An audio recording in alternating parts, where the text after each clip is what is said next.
Hello everybody, Shrouded Hand here. Today we're looking at coma awareness. It's often thought that people in comas are completely unaware of what's happening to them, and for some this is true. Many people can wake up from a coma with no idea that any time has passed at all. There are some reports, however, of people being conscious throughout their coma or experiencing a terrifying dream world, sometimes for many years. I think this is one of the most terrifying fates imaginable, being trapped inside a body with no way of communicating with the outside world. The actual level of consciousness varies from patient to patient, and I don't really have the medical knowledge to talk about this with any authority. I'm just going to look at some interesting stories from people who awoke from comas with memories of their ordeal.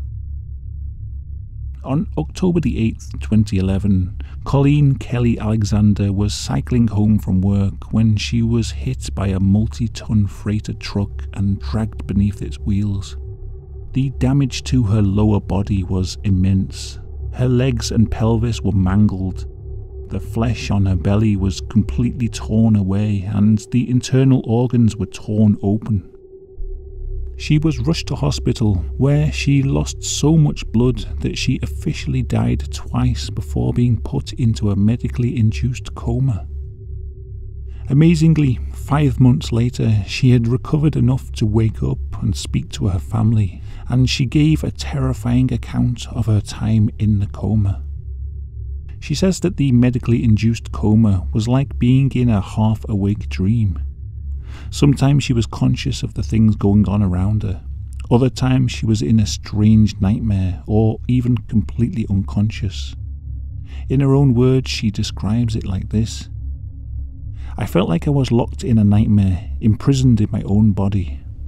Sometimes I was unconscious, but other times I existed in a state that has no easy comparison.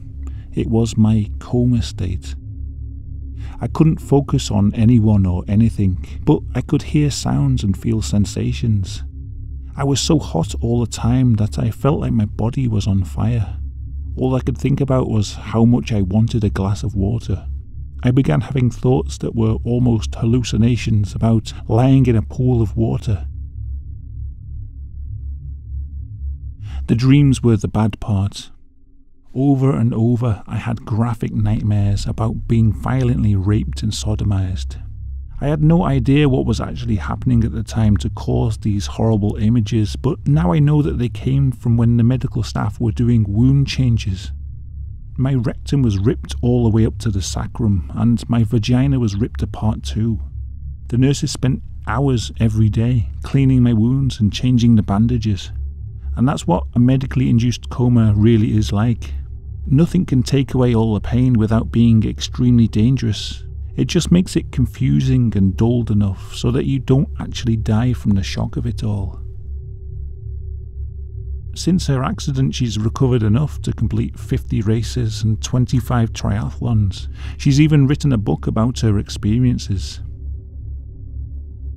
Although her body is scarred, the worst trauma was to her mind. She experienced extreme post-traumatic stress afterwards, not from the memory of her accident, but from the horrors of her coma nightmares. I found other reports that mention changes in temperature having an extreme impact on the coma experience. Probably certain senses are enhanced when you're lying there unable to move or see or communicate. Any outside stimuli are amplified to an intense degree. When teenager Claire Wineland was put into a coma following an infection, she experienced haunting, dreamlike hallucinations. In one, she felt that she was strapped to a giant Ferris wheel that was under freezing cold water. In reality, it was nurses applying ice packs to her fevered body. In another dream, she thought she was hanging from a balcony or trapped upside down in a hammock. In the real world, doctors were raising her legs up above her head to try and reduce brain swelling. She did recover from the coma, but sadly died in 2018, aged 21, after a double lung transplant. But she did a lot of work before she died, including setting up a non-profit organisation, writing a book, and doing a TED Talk. She even had a YouTube channel. I'll put a link below to the video where she talks about her coma awareness. In it, she tells how she would hear people talking to her, and her brain would turn the conversation into strange dreamlike scenarios where she believed she was talking back to her family, but in reality she was completely unconscious. She goes into a lot more detail in the video, so I recommend giving it a watch. It's an interesting insight into how the brain works in a coma. Now, I don't usually do Reddit readings because there's already a million channels doing that and it's pretty hard to verify any of the stories. But there's an interesting Ask Reddit thread from 2018 where people recount their experiences after being in comas. The responses are really varied and a lot of people just remember nothing, but I've picked some of the interesting ones to narrate here. If you want to read the rest of the thread, I'll put a link in the description. Endrayo85 writes, I was in a medically induced coma for almost a week after spontaneously collapsing. The doctors were going to remove my leg, but were luckily able to save it after extensive surgery. Whilst unconscious, I thought I was pinned under a train, with my leg repeatedly being electrocuted by the track. That was the easy part. After the surgery, I got sepsis. It was the worst experience of my life. A week-long hallucination being tortured by kidnappers. They repeatedly set their dogs on me, and I had to watch them eat my leg. I felt it all. All the while they tortured me by throwing hypodermic needles at me. Luckily though, the place I was being held got raided by armed forces. The kidnappers, which turned out to be terrorists, strapped C4 to each corner of the room and blew it. The room was then lifted into the air by chains they attached to a terrorist helicopter. I could see the coastline outside of the window as they moved me. They then crash landed into the sea, where I repeatedly drowned for days. I'm honestly surprised that I don't have PTSD. Play On writes, I was in a coma for 2 months. I caught a nasty strain of pneumonia and all the doctors thought I'd die. I remember the nurses talking and bitching all the time. I remember my mum coming in and holding my hand, bawling her eyes out and begging me to wake up and telling me that she loves me. I remember the doctors coming in and touching my arms and legs. I remember feeling the nurses giving me a shot in my stomach. I had a weird dream about being in a dark tunnel and there was a door at the end. I wanted to go through it, but some old guy beat me to it. Before he went in, he looked back at me with the most sad look on his face and shook his head. I turned around and ran back the other way, and that's when I woke up. Apparently I'd died for a few seconds. I found out later on from talking to my mum that some old guy had died from some nasty strain of pneumonia in the room next to me just before I died for those few seconds. I don't believe in God or an afterlife. I don't believe in ghosts or that there's meaning in dreams, so take what you will from that dream. It was still creepy as fuck. Sofa6265 writes, I remember absolutely nothing from the real world whilst I was in a coma. I was in a motorcycle accident and they put me in a medically induced coma for about a week to heal up. During this period I was living my regular life, except there was this portal that would follow me around. One minute I'd be driving my truck to work, and all of a sudden I'd be zapped to somewhere in Montana, or whichever state it would bring me to. As if this was my real life, I'd walk around to different gas stations looking for a phone to call my wife and pick me up. Every day I would be zapped to different states, around 5 times a day. When I woke up from the coma, I couldn't remember ever being in the hospital. I thought that I'd been living a normal life the whole time. Zoidberg Bot writes, not me but my dad. He says that for what he thinks is the entire time he spent in the coma, 6 months, he was in a sewer below his favourite bar and there was an alligator. He could see people walking over the sewer grate. Cigarettes would be flicked down at him, and he was always keeping an eye on the alligator.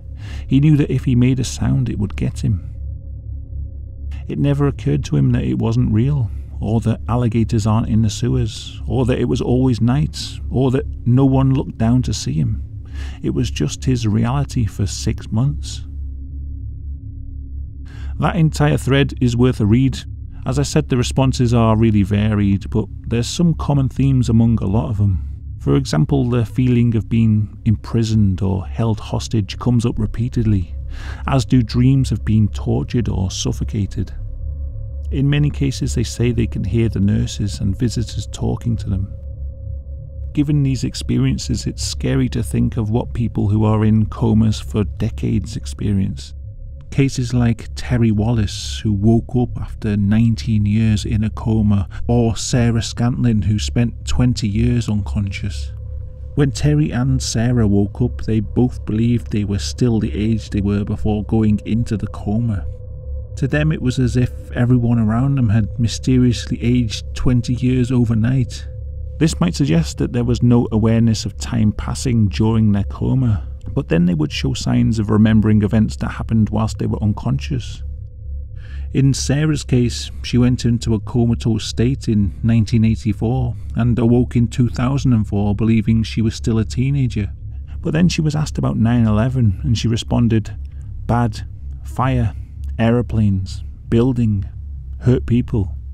It suggests that she was at least somewhat aware of events happening around her. I haven't been able to find any accounts from these people where they describe what it was like to be in the coma, so I don't know what they experienced, but I thought it was interesting to mention just because of the length of time they spent unconscious. The longest known coma was that of Edwarda O'Bara, who spent 42 years in a diabetic coma. Unfortunately, she died in 2012, never having woke up, so whether she was conscious at all will never be known.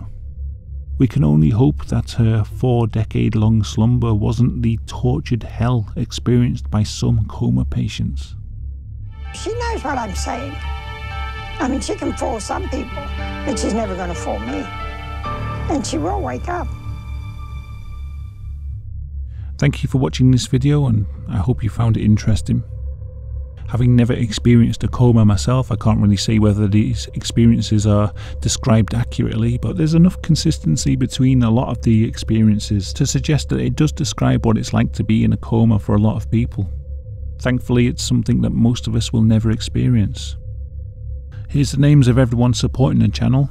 As usual, I want to say thank you to all of you, and I owe you a huge debt of gratitude. You help keep the channel running. If you'd also like to help me out, then check out the link to my Patreon on screen now. If you're new here, then have a look at my channel. If you like what you see, then consider subscribing. Thank you for watching. Until next time, goodbye.